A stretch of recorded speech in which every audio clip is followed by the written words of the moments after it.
non, on ne peut pas voir les gens. Voilà.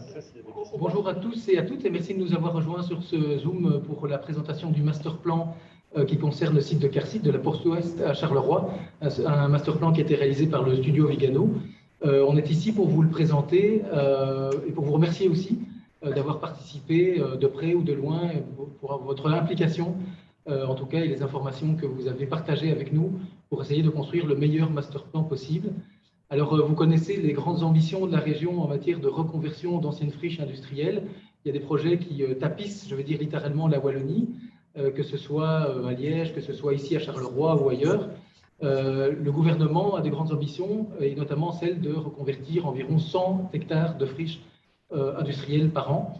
Et donc, l'idée est de le faire de la manière la plus qualitative possible, étant donné que ces friches, souvent, se trouvent proches, à proximité des villes, si pas enclavées dans les villes, comme c'est le cas ici à Charleroi. Alors, le ministre de l'Économie, Willy Borsu, et de l'Aménagement du Territoire, et le vice-président de la Wallonie n'a pas pu nous rejoindre aujourd'hui, mais il vous a adressé un petit mot, il nous adresse un petit mot. Je vous propose, avant de commencer et de passer dans le vif du sujet, de l'écouter.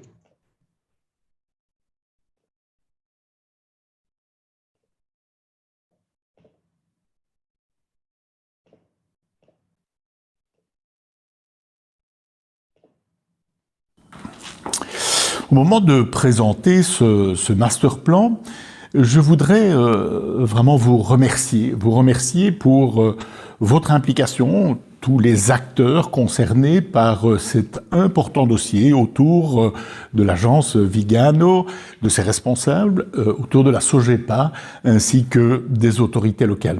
Cette ambition collective sur l'espace régional de pouvoir ramener 100 hectares par an, 100 hectares antérieurement destinés à l'activité industrielle et aujourd'hui largement abandonnés, ramener donc ces espaces vers de nouvelles fonctionnalités, vers des lieux qui vont accueillir des entreprises, des projets pour le futur, est une des priorités du gouvernement. Aujourd'hui, avec la présentation de ce master plan concernant le site de Carcide, c'est une étape importante qui est franchie. Cette co-construction du futur de ces lieux doit évidemment trouver à se concrétiser à l'avenir. Le master plan qui vous est présenté aujourd'hui est donc en même temps un premier aboutissement, mais en même temps une forme de départ, puisque la concrétisation des orientations qui sont fixées, en ce compris bien sûr la reconversion, mais aussi la connexion au territoire qui l'entoure, le fait de pouvoir bien situer dans un projet plus global de la ville de Charleroi et de l'ensemble de la métropole sont évidemment des défis que l'on veut réussir. Par ailleurs, en convertissant ces espaces, c'est évidemment une modification de site qui va permettre d'épargner d'autres lieux où on aurait probablement urbanisé des terrains, des sites qui jusqu'alors étaient notamment destinés à la vocation agricole. C'est donc du gagnant-gagnant-gagnant qui nous réunit aujourd'hui. Merci pour tout le travail effectué.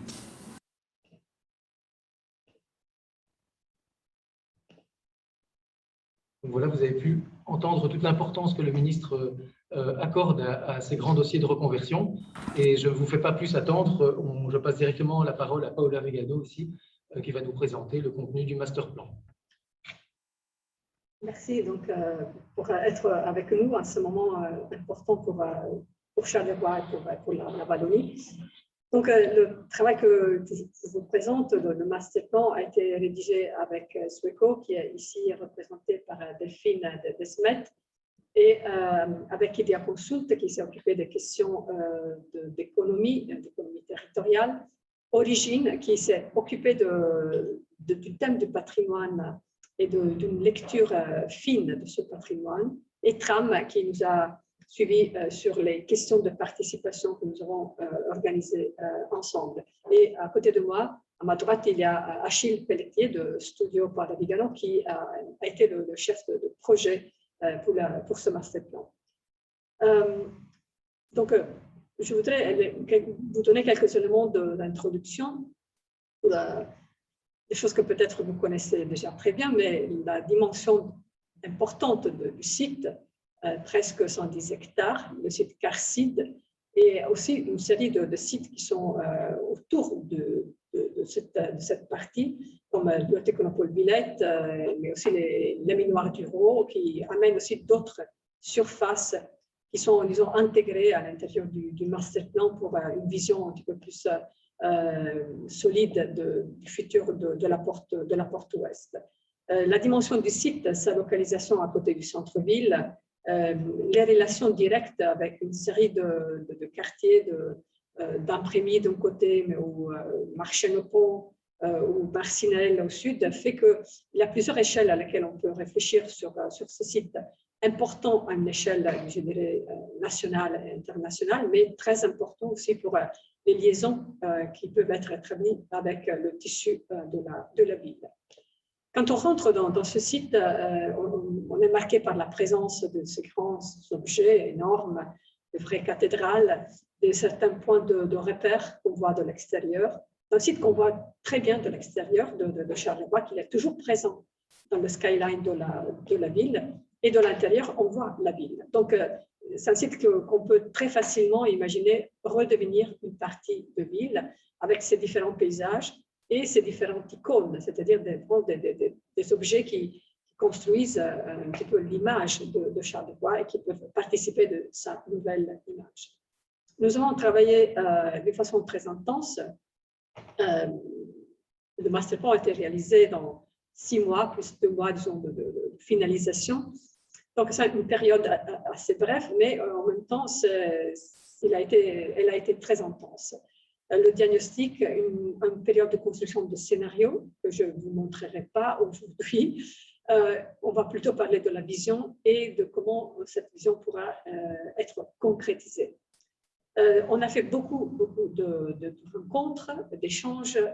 On a formé des groupes de travail sur des thèmes qui étaient fondamentaux pour le master plan, des ateliers de participation. Donc, un travail d'échange qui a été très important dans la construction du projet. Ici, vous voyez quelques éléments de ce récit qui se met un peu en place grâce à ce dialogue.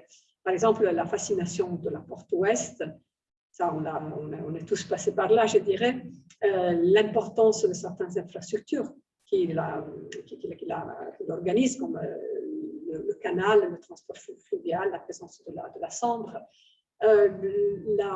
L'importance aussi de certaines icônes comme le H4, hein, quelqu'un qui dit peut devenir l'atomium de Charleroi, des idées sur la programmation, installer des studios de cinéma, de télévision par exemple, tous des éléments qui sont sortis de ces conversations qui ont été extrêmement riches.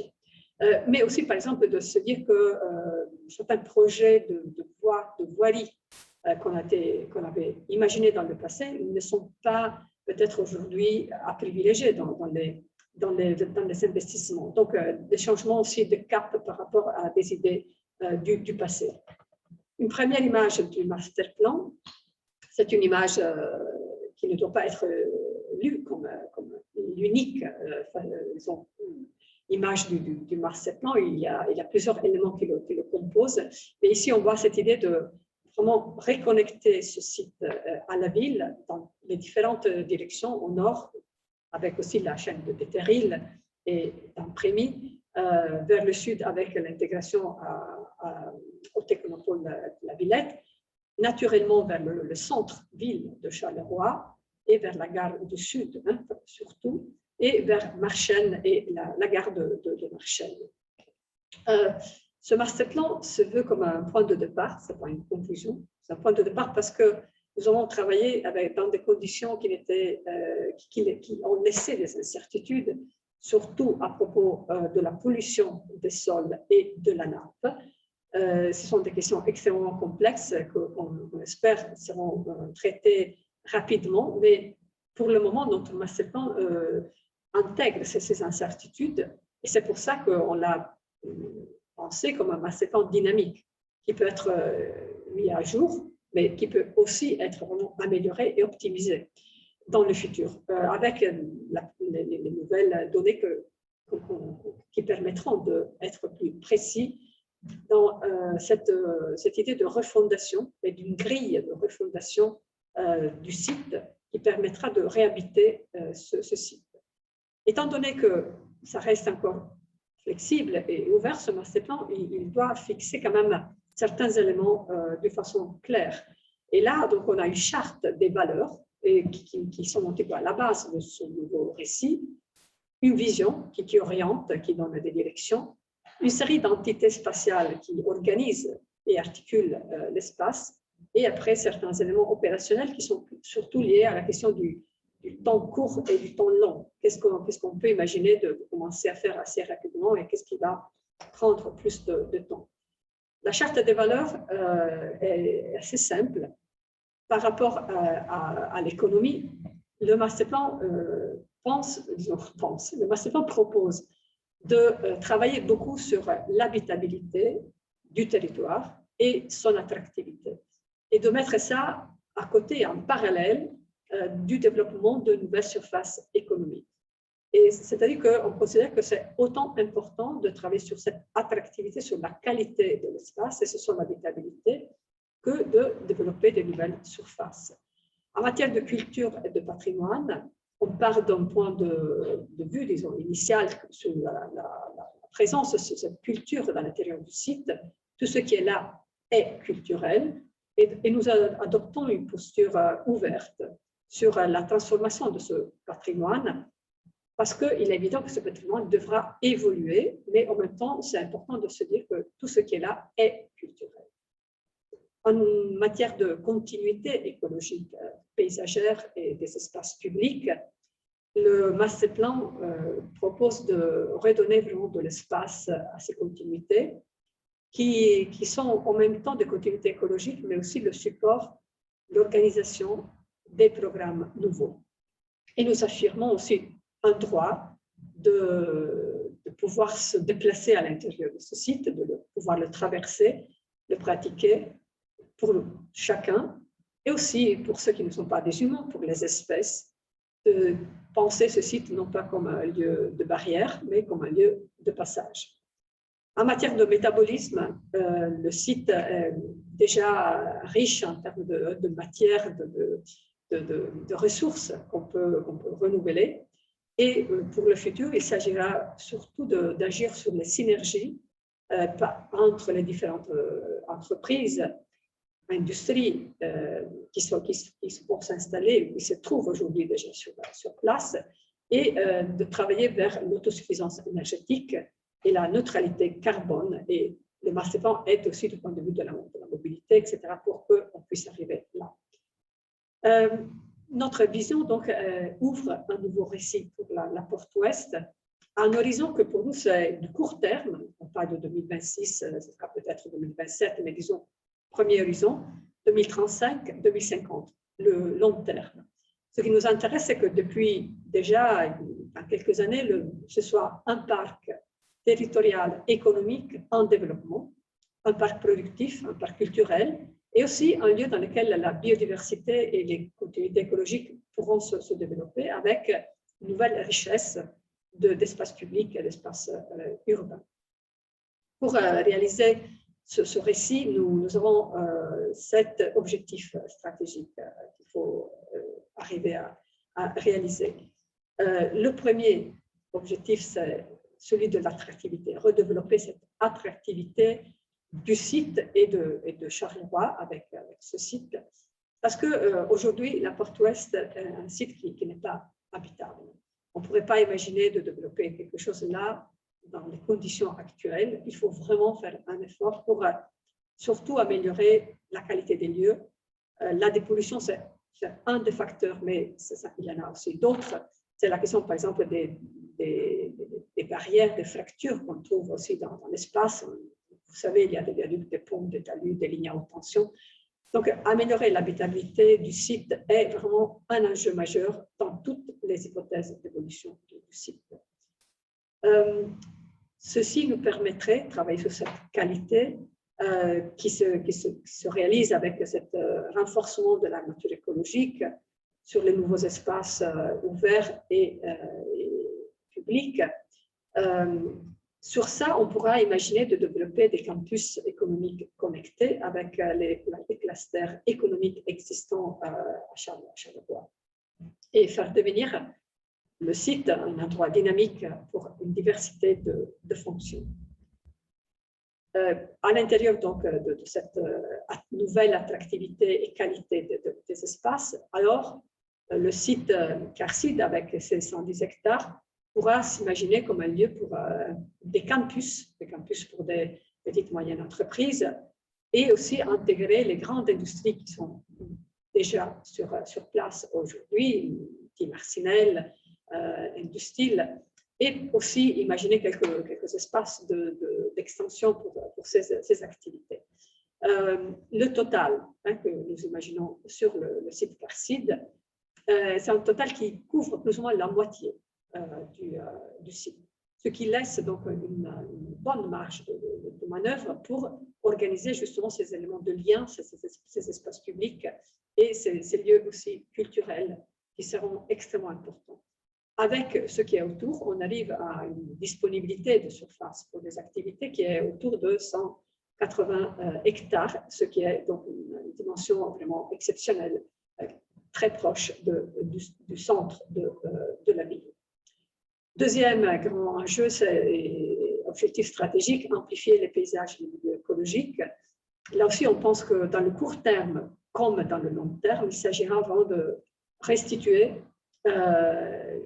une vie à ces territoires à travers le renforcement de ces continuités et des liens entre les différents paysages, en profitant des paysages existants, comme par exemple la chaîne de Terril que nous avons au nord, et dans l'hypothèse de reconstruire aussi des paysages qui sont liés à cette nature de vallée, de humide, avec l'hypothèse de réouverture du piéton qui a disparu une fois qu'on a réalisé le canal de Charleroi. Et voilà, donc il s'agit de renforcer des friches qui existent déjà aujourd'hui. Il s'agit de réutiliser mieux certains espaces qui sont déjà disponibles, comme passer le long des berges de la Sambre. Il y a déjà un Ravel qui fonctionne. Et de s'imaginer finalement tous ces espaces en connexion avec le grand parc du Sillon wallon, qui est un grand objet à l'échelle européenne, dans lequel, avec des alliances avec le thème du patrimoine, avec donc l'héritage industriel et les nouveaux milieux écologiques, on pourrait vraiment tisser une nouvelle figure territoriale à l'échelle européenne. Troisième objectif stratégique, c'est la valorisation du patrimoine, mais où on voudrait plutôt mettre l'attention sur le système culturel qui se trouve dans ce site et qui dialogue avec le patrimoine riche qui se trouve à Charleroi. Et donc, imaginer des itinéraires narratifs qui traversent ce site, justement pour nous permettre de comprendre ce système qui n'est pas juste un objet et après un deuxième objet, un troisième objet, mais c'est vraiment un système qui avait des relations dans le passé et qui peut aussi retrouver des relations culturelles aussi aujourd'hui. Donc, pour parler de ce patrimoine, nous avons utilisé ces trois familles. Les icônes, c'est les grands bâtiments qu'on voit de l'extérieur qui marquent le lieu, qui caractérisent cet espace. Les bâtiments avec potentiel de reconversion, c'est les grands bâtiments flexibles dans lesquels on a des espaces capables. Et il s'agira de trouver au fur et à mesure des programmes pour les réutiliser. Nous avons aussi proposé déjà quelques premiers programmes. Et troisième famille, les infrastructures, parce qu'on a des chemins de fer, des anciennes lignes. On a toute une construction du sol qui nous semble aussi très intéressant à réutiliser à l'intérieur de cette idée d'itinéraire narratif ou tout simplement de passage d'une partie à une autre. Et on passe à notre quatrième objectif stratégique qui concerne donc la façon de se déplacer dans ce site. Un site qui est déjà aujourd'hui au cœur d'un système de transport en commun. Il y a le métro, donc on propose d'ouvrir 2 nouvelles stations de métro, la station Confluence qu'on voit à l'ouest et une station qui sera liée aussi au déplacement de la gare de Marchiennes qui va se rapprocher du métro. Donc, déjà, on a le métro, on a des bus sur la rue la route de Mons, qui sera requalifiée d'une façon plus urbaine dans le futur. Et après, on a vraiment un maillage très fort qui profite de tout ce qui existe déjà, donc les ravels, les anciennes lignes de chemin de fer, la requalification des voiries aussi, la voirie du port par exemple, pour que la mobilité douce, piétonne, vélo, etc., soit vraiment très agréable, non seulement possible, mais très agréable dans le site. Un site qui est donc, comme je disais, on peut aller à pied dans quelques minutes à la gare du Sud, donc c'est un lieu extrêmement accessible. Et tout ça nous amène à considérer le site de la Porte Ouest comme un lieu où engager cette transition de mobilité. Nous n'avons pas besoin immédiatement de réaliser des grandes infrastructures routières, ça c'est très important, et probablement ça ne sera pas nécessaire non plus dans le futur. Cinquième point, envisager la dépollution comme machine de refondation du territoire. Ça veut dire que nous sommes très conscients que ce territoire, pour devenir à nouveau habitable, doit être vraiment repensé en profondeur. Et ici, je pense à la profondeur de la question de la pollution. Mais ceci pourra se faire dans le temps. On aura des lieux qui vont partir plus tôt, où on peut imaginer peut-être des stratégies d'assainissement plus intensives.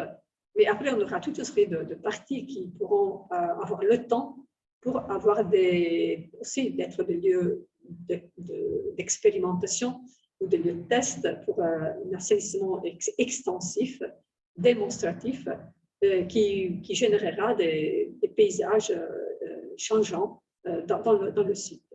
Et suivre donc le rythme du développement nouveau avec la création de ce nouveau paysage transitoire. Sixième point, viser une exemplarité métabolique énergétique. Donc, évidemment, les ambitions sont les ambitions européennes d'une neutralité carbone à l'horizon 2050. Et ça, on peut arriver à cet objectif avec aussi des synergies entre les différentes activités et en s'inscrivant dans une logique circulaire de zéro déchet où on peut valoriser tout ce qui est déjà là, le stock et les flux qui vont intéresser ce site. Et finalement, le dernier point, c'est qu'il s'agit aussi de profiter des dynamiques existantes autour du site pour justement générer ce projet de transition. Ce qui est très intéressant, d'abord, c'est la quantité de projets qui sont déjà en cours ou qui vont se réaliser dans les prochaines années. Il y a beaucoup de projets autour du site, ce qui nous montre une dynamique urbaine forte. Et une grosse partie de ces projets concerne vraiment l'urbanité, le degré d'urbanité du site. On arrive à côté du site, par exemple du nord, à travers une série d'espaces publics qui arrivent de Damprémy, ou la gare qui est en train de se développer, de développer aussi de nouveaux espaces économique, donc il y aura aussi cette proximité à ce pôle économique en formation, ou un pôle culturel plutôt à la hauteur du stade actuel, à Marchenne, et tout ça va renforcer aussi cette idée d'axe culturel de la route de Mons. Donc c'est très important que le masterplan puisse tisser des liens immédiatement avec tout ce qui est en train de se passer, qui nous parle d'un grand intérêt de la part du reste de la ville pour la porte ouest, pour arriver sur et dans la porte ouest. Donc ici, on voit un petit peu tous les éléments qui configurent ce site, un site duquel on ne voit pas le périmètre, parce que c'est exactement l'intention de faire devenir le site de la porte ouest une partie de ville productive avec différentes activités, mais aussi une partie de ville très urbaine, métropolitaine, dans lesquels certains objets importants peuvent être valorisés et où intégrer aussi la présence des grandes industries qui sont là comme des grandes cathédrales, mais qui vont être mises en scène presque par des grands espaces disponibles. Comment on a articulé le masterplan? Ça, on l'a fait à travers 5 entités spatiales que nous allons vous présenter assez rapidement. Donc, première entité, c'est l'ensemble des campus qui sont dédiés à une série d'activités économiques avec des décrets de mixité différents, suivant les différents sites. Et nous partons par le premier campus, le campus Confluence, qui est vraiment au cœur du site Carcide.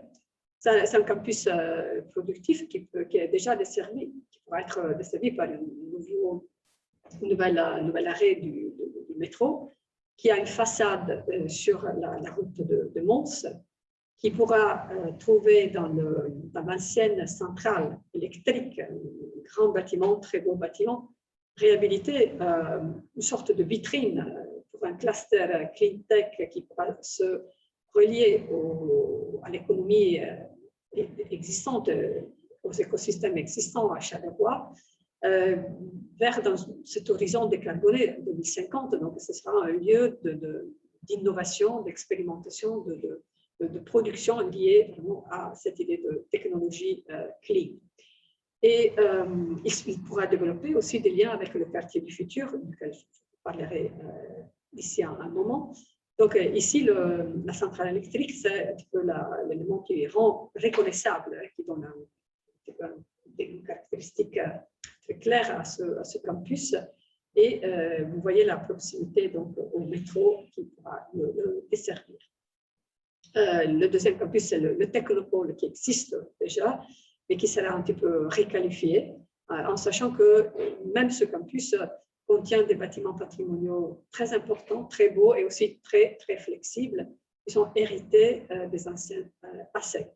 En même temps, ce sera intéressant de mieux connecter ce technopôle du nord au sud, donc d'un côté vers la porte ouest, mais aussi vers le sud, avec les centres habités, les zones agricoles qui existent, et requalifier aussi et donner un statut plus clair aux rues qui le traversent, comme la rue qui va le desservir principalement, et requalifier les autres voiries qui sont au contraire des voiries plutôt mixtes et liées à la présence aussi de quartiers. Les laminaires du Rho vont être probablement le campus le plus mixte, parce que là, on imagine vraiment une intégration au reste de Marchenne, avec aussi des logements. Et les halles magnifiques qui existent là, sont un espace qui pourra abriter beaucoup de fonctions différentes, des équipements, des espaces publics, des activités économiques, pour faire profiter finalement le tissu qui est autour. Et tout ça, comme je disais, aussi avec des logements, de nouveaux parcs, etc. La deuxième entité, c'est ce qu'on a été appelé le quartier du futur. Donc, le quartier du futur, donc à l'extrémité ouest du site, avec une façade sur la route de Mons. C'est un lieu dans lequel l'armée pourra, disons, explorer cette nouvelle vision d'une armée du futur, avec une transition, avec des ouvertures beaucoup plus importantes que par rapport aux casernes du passé. Donc, l'interaction avec la route de Mons, ce sera aussi l'occasion pour partager certains services, réutiliser certains bâtiments existants qui se trouvent là, et la proximité à la gare de Marchenne et à la ligne du métro avec cette station Providence desservira tout ce site, qui sera aussi accessible de l'autre côté, à travers, donc, depuis le grand ring qui pourra permettre donc, aux militaires d'utiliser cette voirie. Le port urbain, c'est notre troisième entité qui profite du port déjà existant, le port de Dampremy, mais aussi développera un centre de recyclage, c'est un bedding, et la valorisation des quais existants sur la Sambre, comme le quai des Russes ou d'autres petits quais qui se trouvent le long de la Sambre. Ce port urbain doit être, c'est une partie très importante aussi du projet, dans le sens que nous sommes tous très conscients de l'importance de renforcer cette logistique fluviale. Donc, d'ici aussi l'importance d'un centre de recyclage. Mais c'est aussi important d'imaginer que les espaces puissent être utilisés d'une façon un petit peu plus multifonctionnelle, avec des accès publics au canal, au bord du canal, et des usages aussi partagés. C'est ça qu'on imagine.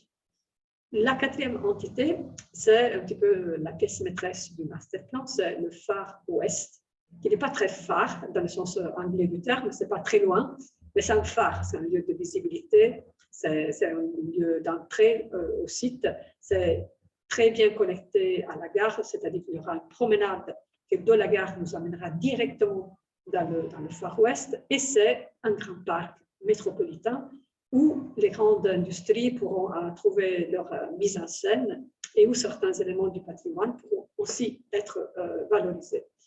On imagine même dans le court terme que ce parc métropolitain puisse s'ouvrir et en même temps être aussi un lieu d'activité, parce que la grande façade que vous voyez là au fond de cette image, c'est une façade qui donne sur la route de Marchenne, elle pourra être réutilisée aussi pour des activités. Donc c'est un lieu habité, c'est un lieu où les gens travaillent, mais c'est aussi un grand lieu métropolitain pour des événements, pour y passer un après-midi, pour vraiment un lieu de rencontre qui maintient donc aussi la mémoire et la culture industrielle de Charleroi. Et tout ça pourra s'amplifier au fil du temps avec des évolutions plus précises. Mais en sachant qu'on peut partir vraiment de l'utilisation de ces dalles de béton, ce n'est pas le premier parc métropolitain qu'on imagine, avec aussi des dalles de béton, et au fur et à mesure se transformer dans le temps.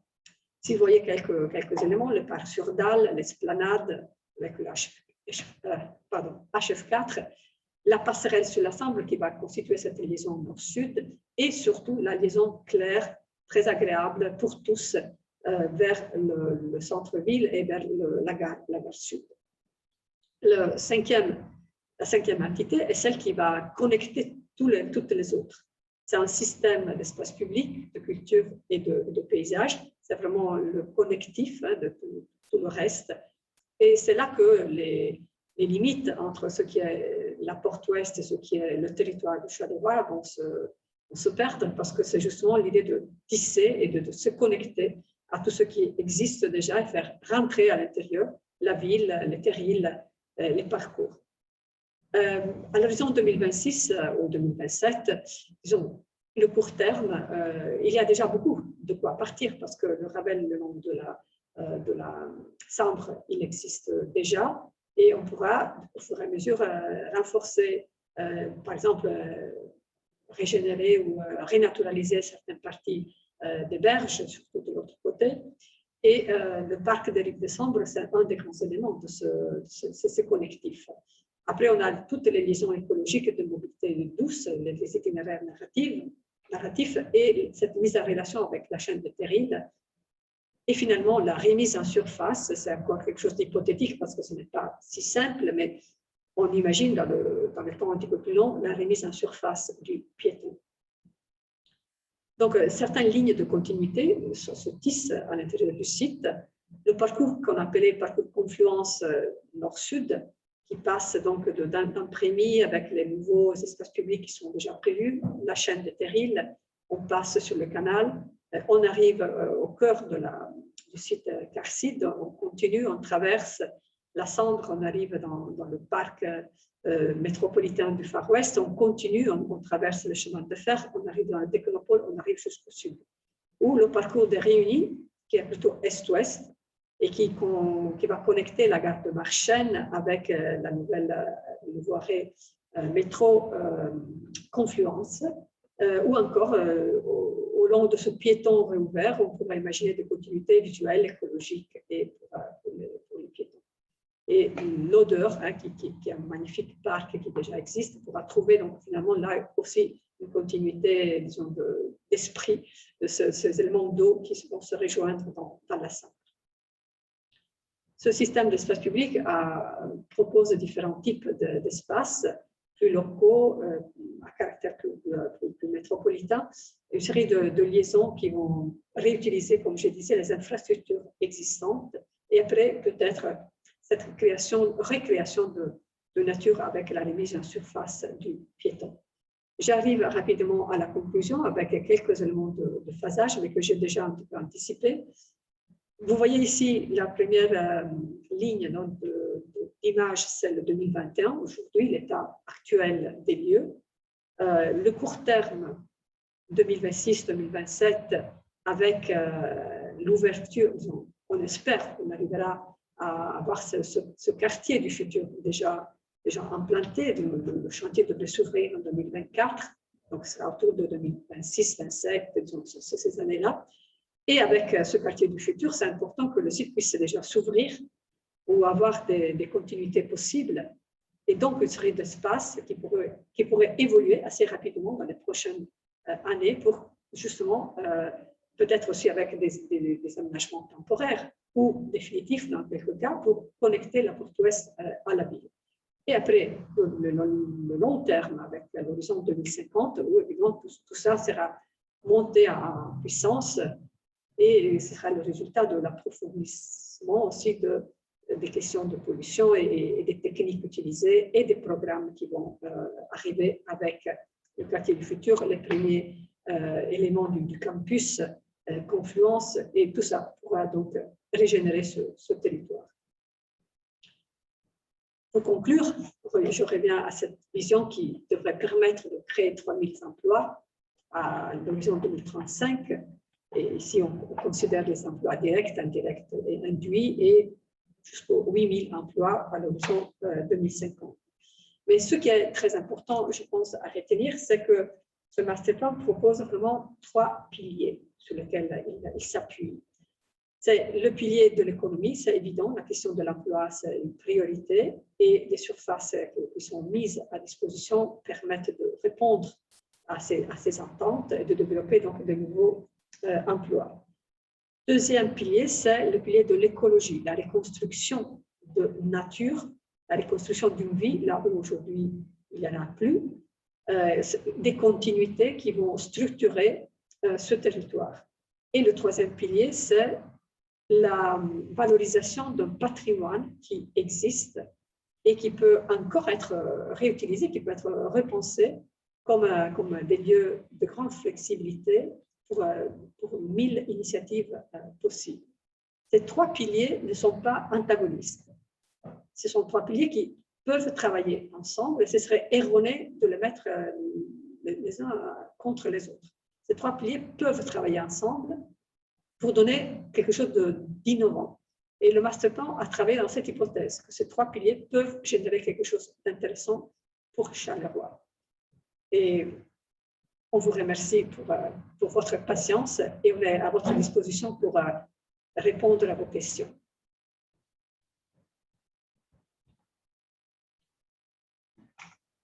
Merci Paola Vigano pour ces détails sur le masterplan. Effectivement, si vous le souhaitez via le chat, vous pouvez poser quelques questions. On pourra probablement répondre à toutes les questions, mais le chat est ouvert si jamais vous avez l'une ou l'autre question. Merci. Et donc, j'en profite pour dire qu'il y a 2 représentants du bureau Paola Vigano et que Delphine de Smet est une représentante de SWECO, qui est le bureau d'ingénierie qui s'est penché sur toutes les thématiques mobilité, gestion d'eau, gestion énergétique, etc. Donc, si vous avez des questions aussi, éventuellement. Et pour m'excuser du fait que à 4h30, je dois… En effet, Paola doit nous quitter à 4h30, donc voilà, mais Achille Pelletier reste ici pour répondre aux questions éventuelles que vous auriez.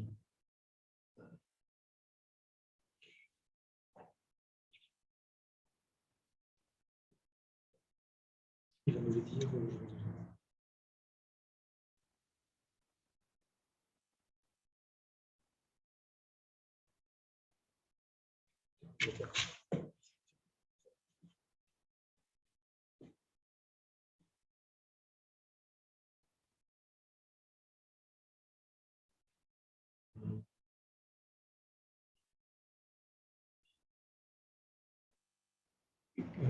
Quelle sera la prochaine étape?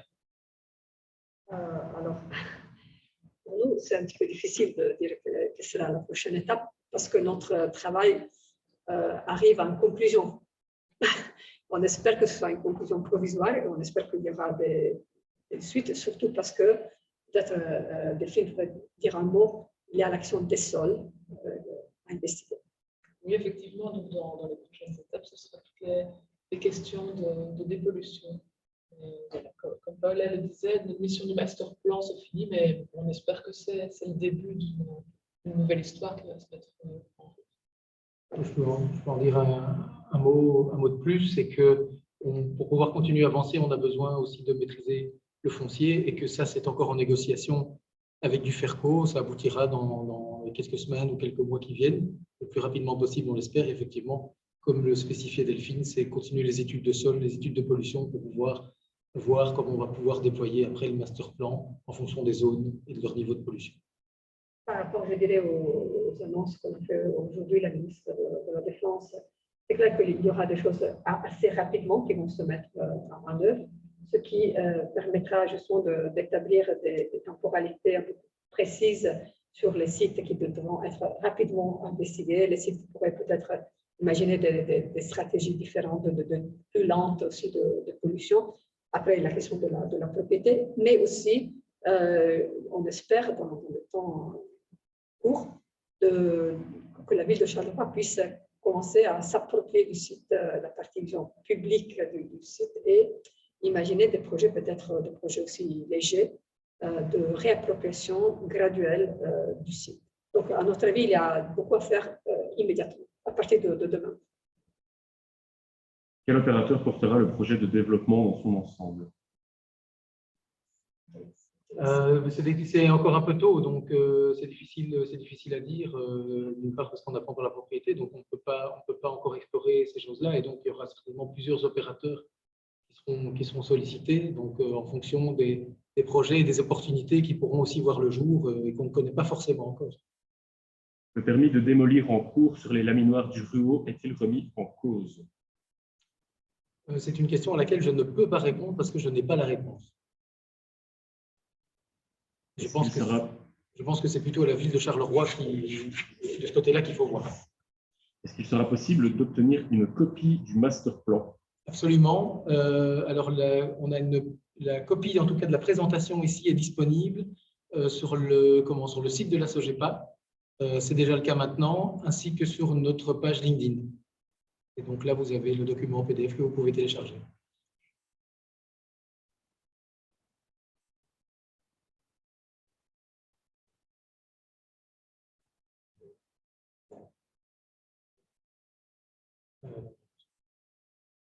Est-il envisageable de créer des quartiers sans voiture, hors quelques parkings d'accès, mais uniquement de nouveaux cheminements pour mode actif? Oui, je pense qu'on a parlé de cette transition des mobilités.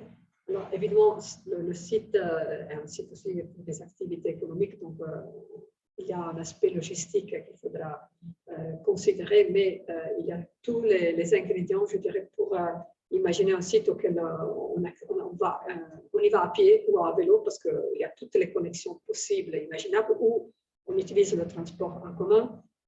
Donc, le site permet vraiment d'envisager un quartier sans voiture. Après, comme je dis, il y a une logistique qu'on doit faire fonctionner parce qu'on aura plusieurs activités dans les différentes parties du site. Mais je pense que l'esprit est celui de franchir cette transition, d'aller au-delà. C'est-à-dire que la transition, on en a parlé, on sait de quoi il s'agit. Et là, on a un morceau de ville dans lequel on peut la tester et la rendre opérationnelle.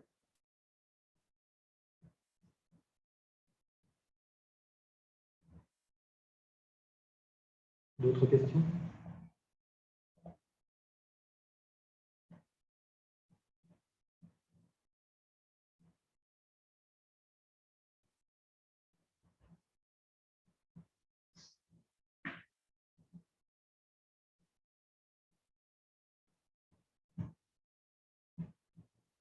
Non, ben voilà. S'il n'y a plus d'autres questions, en tout cas, merci de nous avoir suivis et surtout encore merci de votre participation, de votre engagement autour de cette reconversion.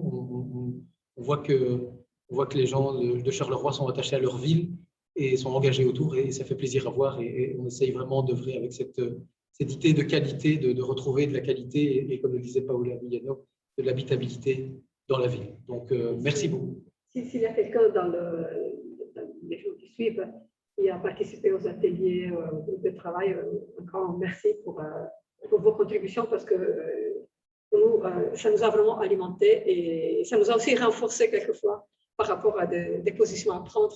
Donc, merci de ça. Alors, néanmoins, une petite dernière question. La centrale de Waze sera-t-elle reprise?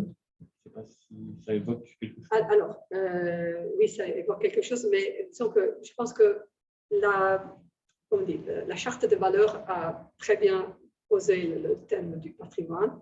Nous avons fait aussi des analyses assez approfondies. Évidemment, on pourrait aller au-delà avec origine sur chaque bâtiment, ses potentiels, sa valeur du point de vue disons, patrimonial.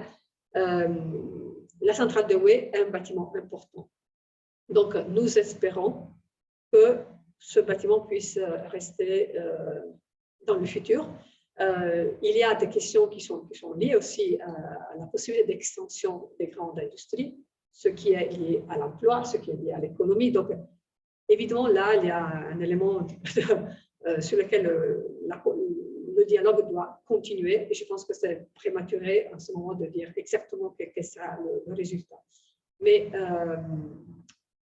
tous les éléments sont là pour pouvoir sereinement, je dirais, prendre des décisions collectives sur ça.